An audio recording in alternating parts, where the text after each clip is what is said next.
অনুষ্ঠানলৈ যেতিয়া তেখেত যায় গোটেই সাধাৰণতে ডেকা চামটোৰ পৰা একদম বৃদ্ধ বৰ্ণলৈকে তেওঁৰ যথেষ্ট প্ৰভাৱ আছে।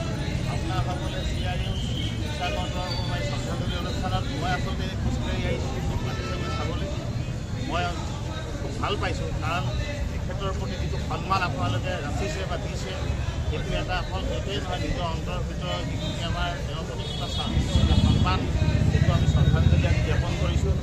আমি আশা ৰাখিছোঁ আমি ভৱিষ্যতলৈ তেখেতক কেনেকৈ জীয়াই ৰাখিব পাৰোঁ অসমৰ মানুহে বা ভাৰতবৰ্ষৰ মানুহে তাৰ কাৰণে কি পৰিকল্পনা কৰিব লাগিব। তেখেতক আমি জীয়াই ৰাখিবলৈ কাৰণে আমাৰ যেনেকৈ আজি ভূপেন আমি যিধৰণে ৰাখিছোঁ তেনেকৈ ধৰণৰ হয়তো আমি এটা দিৱস হিচাপেও তেখেতৰ নামত আমি পাতিব লাগিব, জুবিন দিৱস বা ইত্যাদিবোৰ এটা নিজৰ এটা অনুভূতি। আৰু আমি তেখেতক আমাৰ মাজত জীয়াই ৰাখিবলৈ হ'লে তেখেতক শিল্পী প্ৰতিভা বা গীত মাত আমি সেইবিলাক জীয়াই ৰাখিব লাগিব, তেনেধৰণৰ অনুষ্ঠান আমি পাতি কৰিব লাগিব। গতিকে আমি অকল আজি এই যিটো মৰ্মান্তিক ঘটনা মানে অসমত নহয় যে বাহিৰত হ'ল, ভাৰতবৰ্ষৰ বাহিৰত হ'ল, তেওঁ ছিংগাপুৰত গৈ সাঁতুৰিবলৈ গৈছে। গতিকে এই সাঁতুৰি থাকোঁতে এনেকুৱা ধৰণৰ ঘটনা ঘটিছে। মই অকণমান জানো চিকিৎসক হিচাপে এটা অসুখ আছিলে।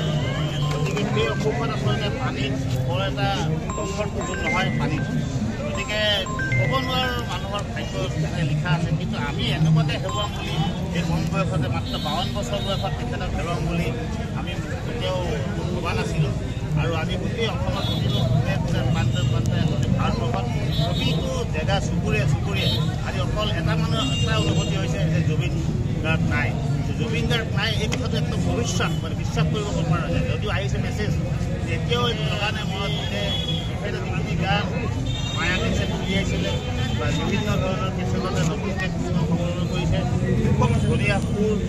গতিকে আমি আৰু সেইখিনি তেখেতৰ কথা ক'ব নোৱাৰোঁ, তেখেতৰ অজান লৈ গুচি গ'ল। কিন্তু যিখিনি তেখেতে আমাক দি থৈ গৈছে সেইখিনি আমি যাতে ৰাখিব পাৰোঁ আৰু তেখেতক জীয়াই ৰাখিব পাৰোঁ আমাৰ মাজত সেই অনুৰোধ। আৰু মই কি ক'ম আজি অসমখন খালী হৈ গ'ল, অসমখন খালী হ'ল আমাৰ হ'ব হেৰি অমিতা আৰু এটা আছে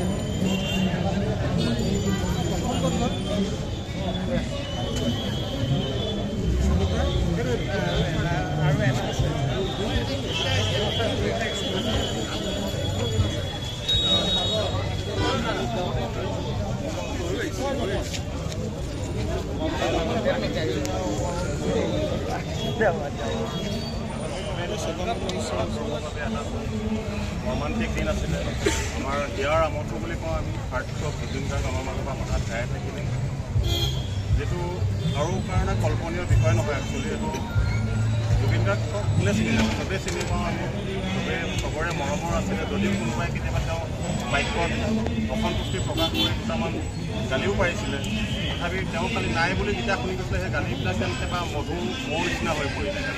ইমানে এটা অসহনীয় এটা অৱস্থা, অসহনীয় এটা পৰিস্থিতি। এটাই প্ৰাৰ্থনা তেওঁ য'তেই থাকিব সদায় শান্তিৰে থাকক, সদ্গতি লাভ কৰক, ভগৱানে তেওঁক কুশলে ৰাখক। আৰু তেওঁৰ নিচিনা তেওঁ যিখিনি গীত মাত আছিলে সেই গীত মাতখিনি আমাৰ মাজত সুৰ হৈ পেলাই সদায় বিনাই থাকক, আমি সেইটোৱে কামনা কৰিছোঁ। আৰু তেখেতৰ আত্মাৰ কৰিছোঁ আমাৰ চিআৰইউ শিৱসাগৰৰ তৰফৰ পৰা পৰিয়ালবৰ্গলৈ আমি সমবেদনা জ্ঞাপন কৰিছোঁ। ভগৱন্ত প্ৰভুৱে তেওঁৰ পৰিয়ালবৰ্গক বিশেষকৈ গৰিমা বক শক্তি দিয়ক যে জুবিনদাৰ অনুপস্থিতিত তেওঁ আগৰ দৰে সামুচিক বিবাদত ধৰি ৰাখিব পাৰে। জুবিনদাৰ যিখিনি স্মৃতি আছে সেই স্মৃতিখিনি ৰোমন্থন কৰি পেলাই তেওঁ ভৱিষ্যতৰ দিনত আগবাঢ়ি গ'লে তেওঁ আশীৰ্বাদ কৰক এই কামনা কৰিছোঁ। জুবিনদাৰ প্ৰতি আমাৰ সদায় প্ৰতিষ্ঠা আছে, সদ্ভাৱনা আছে, তেওঁৰ আত্মাই শান্তি লাভ কৰক ইয়াকে কামনা কৰিছোঁ। ধন্যবাদ। জুবিন দা অমৰ হওক, জুবিন গাৰ্গ অমৰ হওক, জুবিন গাৰ্গ অমৰ হওক।